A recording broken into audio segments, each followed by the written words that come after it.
Assalamualaikum warahmatullahi wabarakatuh. Pada kesempatan kali ini, kami dari kelompok 3 akan menyampaikan materi mengenai dagu sibu, yaitu konsep pengelolaan obat dengan benar, mulai dari cara mendapatkan, menggunakan, menyimpan, hingga membuang obat dengan aman. Materi ini penting untuk meningkatkan kesadaran masyarakat agar penggunaan obat menjadi lebih tepat dan bertanggung jawab. Berikut adalah anggota kelompok kami. Marilah kita masuk ke dalam materi. Dagu sibu adalah konsep edukasi kesehatan yang membahas cara pengelolaan obat dengan benar.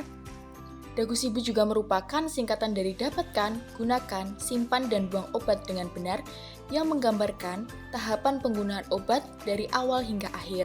Tujuan dagu sibu adalah agar masyarakat lebih sadar dan bijak dalam menggunakan obat. Penerapan dagu sibu juga sangat penting untuk mencegah kesalahan penggunaan obat, efek samping, serta penyalahgunaan obat, sehingga kesehatan diri dan keluarga dapat tetap terjaga. Pada tahap pertama, yaitu dapatkan, obat harus diperoleh dari tempat yang resmi dan terpercaya, seperti apotek, rumah sakit, puskesmas, atau toko obat berizin. Hal ini penting untuk menjamin keaslian dan kualitas obat. Selain itu juga, sebelum membeli obat, masyarakat perlu memeriksa kemasan, izin edar, identitas produsen, serta tanggal kadaluarsa agar terhindar dari obat palsu atau rusak. Tahap kedua adalah gunakan. Obat harus digunakan sesuai dengan aturan pakai yang tertera pada etiket atau sesuai anjuran dokter dan juga apoteker. Masyarakat juga tidak dianjurkan untuk menghentikan penggunaan obat secara sepihak, terutama antibiotik, karena dapat menyebabkan resistensi. Selain itu juga, obat bersifat personal, sehingga tidak boleh digunakan bersamaan atau dipinjamkan kepada orang lain, meskipun keluhannya terlihat sama. Beberapa jenis obat juga memiliki cara penggunaan khusus. Untuk obat sirup, botol harus dikocok terlebih dahulu, dan dosis harus diukur menggunakan sendok takar. Pada obat oles, tangan dan area kulit harus dibersihkan terlebih dahulu.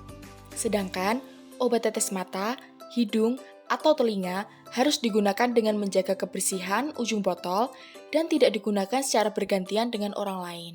Tahap ketiga adalah simpan.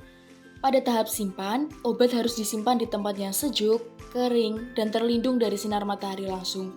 Obat juga harus dijauhkan dari jangkauan anak-anak untuk mencegah kejadian yang tidak diinginkan.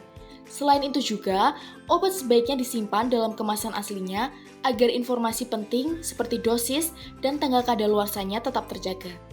Tahap keempat adalah buang. Obat yang sudah kadaluarsa atau tidak digunakan lagi harus dibuang dengan benar. Ciri obat yang sudah tidak layak pakai antara lain perubahan warna, bau, rasa, atau bentuk. Obat tidak boleh dibuang sembarangan karena dapat mencemari lingkungan atau disalahgunakan. Cara aman membuang obat adalah dengan menghancurkan obat, mencampurnya dengan tanah atau ampas kopi, lalu membuangnya ke tempat sampah.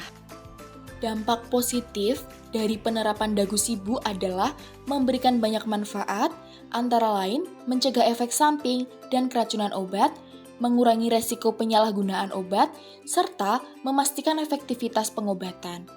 Dengan demikian, kesehatan dan keselamatan keluarga dapat terjaga dengan lebih baik. Studi kasus kesalahpenggunaan obat, masih banyak kasus keracunan yang terjadi akibat obat kadaluarsa yang disimpan sembarangan dan tidak dibuang dengan benar, terutama pada anak-anak. Selain itu juga, obat yang tidak dikelola dengan baik berpotensi disalahgunakan oleh pihak yang tidak bertanggung jawab.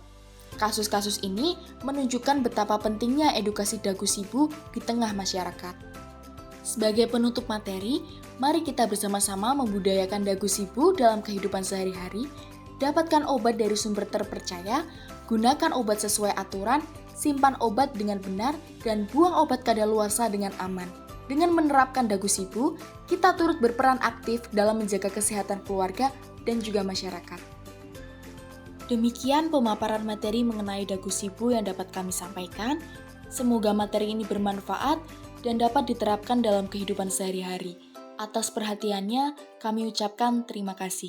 Wassalamualaikum warahmatullahi wabarakatuh.